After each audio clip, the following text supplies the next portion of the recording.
ஒவ்வொரு தேசத்திலும் ஒவ்வொரு துறைக்கும் உயரிய விருது அல்லது அங்கீகாரம் என்று ஒன்று இருக்கும். தேசத்திற்கு தேசம் அது மாறுபடும். ஆனால் ஒட்டுமொத்த உலகுக்குமே ஓர் உயரிய விருது அல்லது அங்கீகாரம் பொருந்தும் என்றால் அது நோபல் பரிசாகத்தான் இருக்க முடியும். நோபல் பரிசு ஒன்றுதான் தேச மொழி எல்லைகளை கடந்து 6 வெவ்வேறு துறைகளில் சிறந்த பங்களிப்பை செய்தவர்களை ஆண்டுதோறும் கௌரவிக்கிறது. நோபல் பரிசை மிஞ்சும் அளவுக்கு வேறு எந்த பரிசும் கிடையாது என்று சொல்லும் அளவுக்கு கடந்த 100 ஆண்டுகளில் அது நிலை பெற்றிருக்கிறது. இன்று பலரை ஆக்க வழிகளில் சிந்திக்க தூண்டும் அந்த நோபல் பரிசு உருவானதற்கு ஓர் அழிவு சக்தி காரணமாக இருந்தது என்பது உங்களுக்கு தெரியுமா? அழிவு சக்தியை உருவாக்கி அதனால் மனம் நொந்து போன ஒரு விஞ்ஞானி தன் பெயருக்கு ஏற்பட போகும் களங்கத்தை துடைத்துக் கொள்ள உருவாக்கியதுதான் நோபல் பரிசு. அந்த அழிவு சக்தி டைனமைட் எனப்படும் வெடிமருந்து. அந்த விஞ்ஞானி ஆல்ஃபிரட் நோபல். 1833 ஆண்டு அக்டோபர் 21 ஸ்வீடன் தலைநகர் ஸ்டாக்ஹோமில் பிறந்தார் ஆல்ஃபிரட் நோபல். அவரது தந்தை இமானுவேல் நோபல் ஒரு புகழ்பெற்ற பொறியாளராகவும் கண்டுபிடிப்பாளராகவும் இருந்தவர். கட்டடங்கள், பாலங்கள் கட்டுவதிலும் வெவ்வேறு வழிகளில் கற்களை வெடித்து உடைப்பதிலும் அவர் வல்லவர். ஆனால் ஆல்ஃபிரட் நோபல் பிறந்த சமயம் தந்தையின் நிறுவனம் நொடித்து போனது. பின்னர் ரஷ்யாவுக்கு சென்று தொழில் செய்து செல்வம் சேர்த்தார் தந்தை. தனது குடும்பத்தையும் அங்கு அழைத்துக் கொண்டார். தனது 4 பிள்ளைகளுக்கும் மிகச்சிறந்த கல்வி கிடைக்க வேண்டும் என்பதற்காக அவர்களுக்கு தனியாக பாடங்கள் சொல்லிக் கொடுக்க ஏற்பாடு செய்தார். ஆல்ஃபிரட் நோபலுக்கு 17 வயதான போது அவருக்கு ஸ்வீடிஷ், ரஷ்யன், பிரெஞ்சு, ஜெர்மன் மற்றும் ஆங்கிலத்தில் எழுத படிக்க தெரியும். நோபலை வேதியியல் பொறியாளராக்க வேண்டும் என்று விரும்பிய தந்தை அவரை பாரிஸுக்கு அனுப்பி வைத்தார். பாரிஸில் நோபலுடன் படித்த அஸ்கானியோ சொப்ரேரோ என்ற இத்தாலியர் 3 ஆண்டுகளுக்கு முன்னதாக நைட்ரோகிளைசரின் என்ற ரசாயனத்தை கண்டுபிடித்திருந்தார். அது வெடிக்கும் தன்மை கொண்டது என்பதாலும் ஆபத்தானது என்பதாலும் அதை அப்படியே விட்டுவிட்டார். ஆனால் நோபல் அதை பற்றி மேலும் ஆராய விரும்பினார். படிப்பு முடிந்து ரஷ்யா திரும்பியதும் தன் தந்தையுடன் இணைந்து எப்படி நைட்ரோகிளிசரினை கட்டுமான துறைக்கு பயன்படுத்தலாம் என்று ஆராயத் தொடங்கினார். கிரைமியன் போர் காரணமாக அவர்களது தொழில் மீண்டும் நொடித்து போனது. எனவே அவர்கள் ஸ்வீடனுக்கு திரும்பினர்.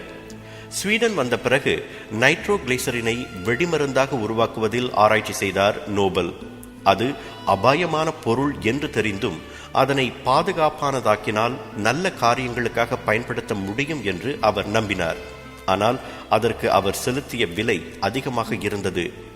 அவரது சோதனைகளின் போது சில முறை பயங்கர வெடிப்புகள் ஏற்பட்டு அவரது தொழிற்சாலைகள் தரைமட்டமாயின.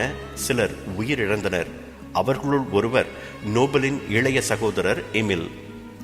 உயிர் பலிக்கு பிறகும் ஆராய்ச்சிகளை தொடர்ந்தார் நோபல். ஆனால் ஸ்வீடன் அரசாங்கம் அதற்கு தடை விதித்தது. மனந்தளராத நோபல் நைட்ரோகிளிசரினுடன் பல்வேறு பொருட்களை கலந்து சோதனை செய்து வந்தார். கிசல்கர் என்ற ஒரு வகை உதிரி களிமண்ணுடன் சேர்த்து பிசைந்தால் பாதுகாப்பான வெடிமருந்து கிடைக்கும் என்பதை கண்டுபிடித்தார். அந்த தனது கண்டுபிடிப்புக்கு டைனமைட் என்று பெயரிட்டார். அந்த ஆண்டு 1866. கிரேக்க மொழியில் டைனமைட் என்றால் சக்தி என்று பொருள். அவரது கண்டுபிடிப்பு பல தொழில்களுக்கு வரப்பிரசாதமாக அமைந்தது. உதாரணத்திற்கு காடு மேடுகளை அழிக்கவும், நிலத்தை சமப்படுத்தவும், மலைகளை குடைந்து பாதைகள் அமைக்கவும், பழைய கட்டிடங்களை சில வினாடிகளில் தகர்க்கவும் முடிந்தது.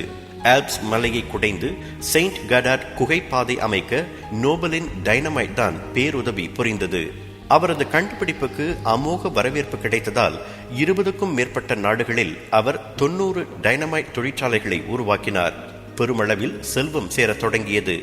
ஆனால் ஆக்கச் சக்தியாக தான் உருவாக்கியதை அழிவு சக்தியாகவும் சிலர் பயன்படுத்த தொடங்கியதை கண்டு மனம் பதைத்தார் நோபல்.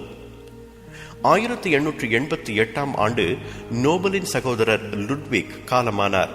ஆனால் நோபல் தான் இறந்துவிட்டார் என்று நினைத்த பத்திரிகைகள் அழிவு சக்தியை உருவாக்கி கோடீஸ்வரரான ஆல்ஃபிரட் நோபல் காலமானார் என்று செய்தி வெளியிட்டன.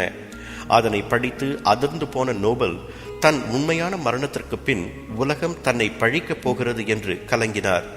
அந்த களங்கத்தை அகற்ற ஒரே வழி தன் செல்வத்தையெல்லாம் உலக நன்மைக்காகவும் மனுக்குல மேன்மைக்காகவும் பாடுபடுபவர்களுக்கு பரிசாக வழங்குவதுதான் என்று முடிவு செய்தார். உலகம் முழுவதிலும் இருந்த 90க்கும் மேற்பட்ட டைனமைட் தொழிற்சாலைகளிலிருந்தும் ரஷ்யாவில் எண்ணெய் கிணறு அபிவிருத்தியிலிருந்தும் கிடைத்த பெரும் செல்வத்தை கொண்டு ஓர் அறக்கட்டளையை நிறுவினார். 1890 தான் எழுதிய உயிலில் $9 மில்லியன் நோபல் அறக்கட்டளைக்கு எழுதி வைத்தார். அந்த தொகையிலிருந்து கிடைக்கும் வட்டியை கொண்டு ஆண்டுதோறும் 5 வெவ்வேறு துறைகளில் மிகச்சிறந்த மனுக்குல சேவையாற்றுவோருக்கு பரிசு வழங்க முடிவு செய்தார். இறுதி வரை திருமணம் செய்து கொள்ளாமல் வாழ்ந்த ஆல்ஃபிரட் நோபல் மூளையில் இரத்த கசிவு ஏற்பட்டு 1896 டிசம்பர் 10 தமது 63வது வயதில் இத்தாலியில் காலமானார். அவர் மறைந்த 5 ஆண்டுகளுக்கு பிறகு, அதாவது 1901 முதல் அவர் விருப்பப்படியே நோபல் பரிசுகள் வழங்கப்பட தொடங்கின. 5 துறைகளுக்கு கொடுக்கப்பட்டு வந்த நோபல் பரிசு 1969 பொருளாதாரம் என்ற புதிய பிரிவையும் சேர்த்து கொண்டது. இன்று வரை 770 பேர் நோபல் பரிசை வென்றிருக்கின்றனர். தன்னை அழிவு சக்தியை கண்டுபிடித்த நோபல் என்றல்லாமல் அறிவாளிகளை கௌரவிக்கும் நோபல் என்று உலகம் நினைவில் வைத்திருக்க வேண்டும் என்று விரும்பினார் ஆல்ஃபிரட் நோபல். அவரது எண்ணம் வீண் போகவில்லை. ஆண்டுதோறும் நோபல் பரிசின் பெயர் உச்சரிக்கப்படும் போதெல்லாம் அந்த உன்னத மனிதனைத்தான் உலகம் நினைவு கூறுகிறது. உண்மையில் அவர் அழிவு சக்தியை கண்டுபிடிக்கவில்லை. ஆக்க சக்தியாக அவர் கண்டுபிடித்ததை உலகம்தான் அழிவு சக்தியாக பயன்படுத்தியது, இப்போதும் பயன்படுத்துகிறது. இருப்பினும் டைனமைட்டை கண்டுபிடித்ததிலும் பின்னர் நோபல் பரிசை அறிமுகம் செய்ததிலும் ஆல்ஃபிரட் நோபலின் நோக்கமும் சிந்தனையும் உயரியதாக இருந்தன. அதனால்தான் இன்றும் அவரது பெயர் வானம் வரை உயர்ந்து நிற்கிறது. அவருக்கு வசப்பட்ட வானம் நமக்கும் வசப்படும். நமது நோக்கமும் சிந்தனையும் உயரியதாக இருந்தால்